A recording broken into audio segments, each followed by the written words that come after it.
हज़रत रबिया बिन काब ये ना नबी पाक सल्लल्लाहु अलैहि वसल्लम को वज़ू कराते थे, पर मज़े की बात है वज़ू भी तहज्जुद वाला कराते थे।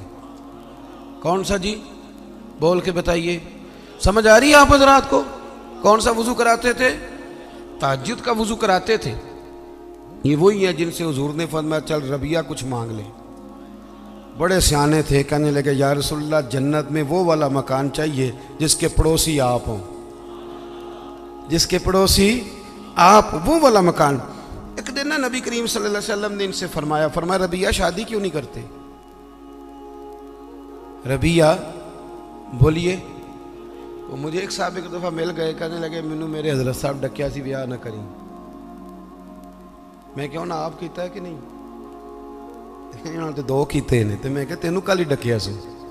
अजीब फलसफा है ना, यानी किसी और के लिए फ़क्र का हुक्म है, हमारे लिए ये किस किस्म की फ़कीरी है?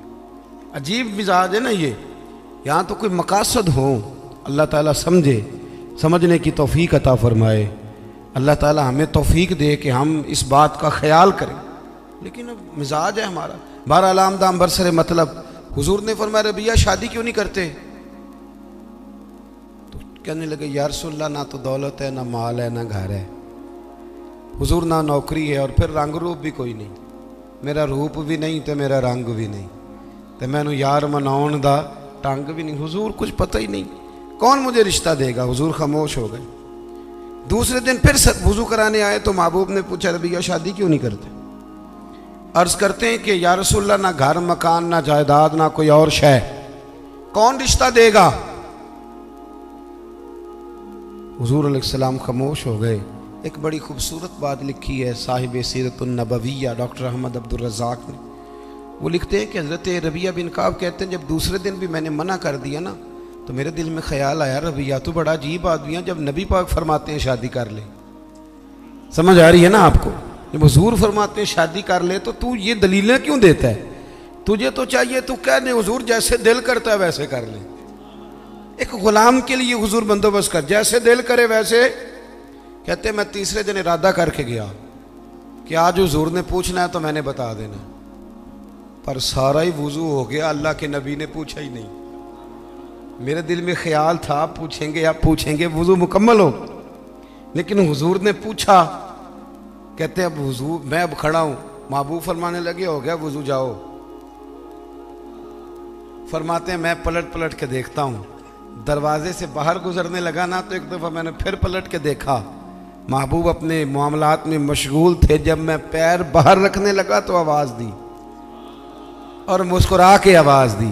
क्या शान है बरेली के इमाम की। फरमाने लगे जिसके गुच्छे से लच्छे जड़े नूर के। जब हुजूर मुस्कुराते थे तो ये नूर के गुच्छे थे दांत, इनमें से फिर नूर निकलता था। तो आला हज़रत फरमाते हैं जिसके गुच्छे से लच्छे जड़े नूर के, उन सितारों की नुज़हत पे लाखों सलाम और उनकी बातों की लज्जत पे बेहद दुरूद, उनके खुतबे की हैबत पे लाखों सलाम, और जिसकी तस्कीन से रोते हुए हंस पड़े। हुजूर जरा सी तस्कीन करते थे तो रोने वाला हंस पड़ता, तो फिर बड़ा इंतजार करना पड़ता होगा, 2-2 घंटे हुजूर मुस्कुराते नहीं होंगे। तो आला हज़रत फरमाते नहीं भाई ये भी मसला कोई नहीं, ये भी मसला कोई नहीं कि 2 घंटे के बाद मुस्कुराएंगे तो रोने वाला हंसेगा। फरमाने लगे जिसकी तस्कीन से रोते हुए हंस पड़े, उस तबस्सुम की आदत पे लाखों सलाम। ये तो आदत है नबी पाक की, तुम्हें इंतजार नहीं करना पड़ेगा, तो आदत है हुजूर की। तो हुजूर ने फरमाया शादी कर लो। कहते मैं मुस्कुराया, दौड़ के वापस आया, या रसूलल्लाह जैसे हुक्म हो कर दे। मेरे महबूब की भी क्या बात, क्या अंदाए हैं रसूल करीम की। हुजूर ने फरमाया फलां कबीले के सरदार के पास जाओ, उसे जाके कह कि अपनी बेटी का निकाह तेरे साथ कर दे। आप फरमाते मैं गया, सलाम ली, अंदर दाखिल हुआ, उन्होंने बुलाया, मैंने कभी हुजूर ने भेजा है, और महबूब ने कहा अपनी बेटी का निकाह मेरे साथ कर दो।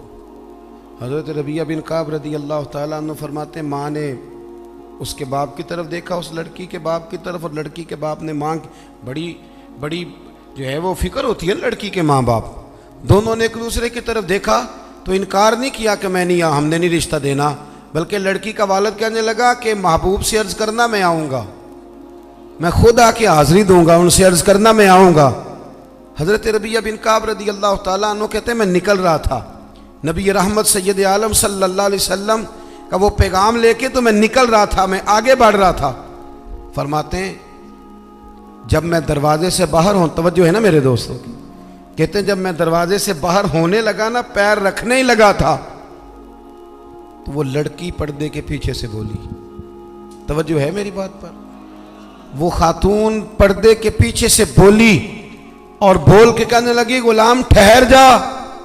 तो मैंने पलट के देखा, मैं रुक गया तो अपने माँ बाप को मुखातिब करके कहने लगी अब्बा जी आपको मेरी फिक्र है ना, अम्मा जी आपको मेरी फिक्र है ना, आप मुझे नबी करीम के हवाले कर दें, मुझे उम्मीद है रब रसूल मुझे कभी ज़ाया नहीं फरमाएंगे, अल्लाह नबी मुझे ज़ाया।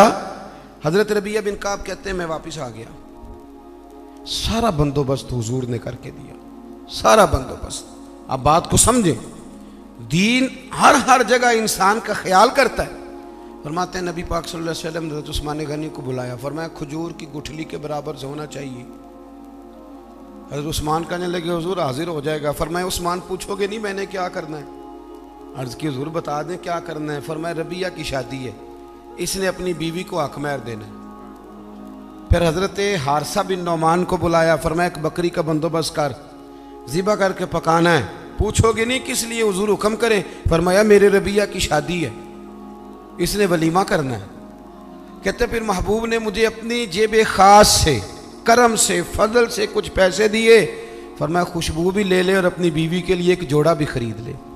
अजीज़ दोस्तों ये ना समझें कि जो आपका शागिर्द है, मुरीद है, सियासी कारकुन है, वो आपकी ड्यूटी तो करे तो तब ठीक है, लेकिन उसका कोई ज़ाती मामला आ जाए तो कहें जी वो जाने और उसका काम जाने। समझे चीज़ों। नबी करीम सल्लल्लाहु अलैहि वसल्लम कहाँ तक मेहरबानियाँ फरमाते।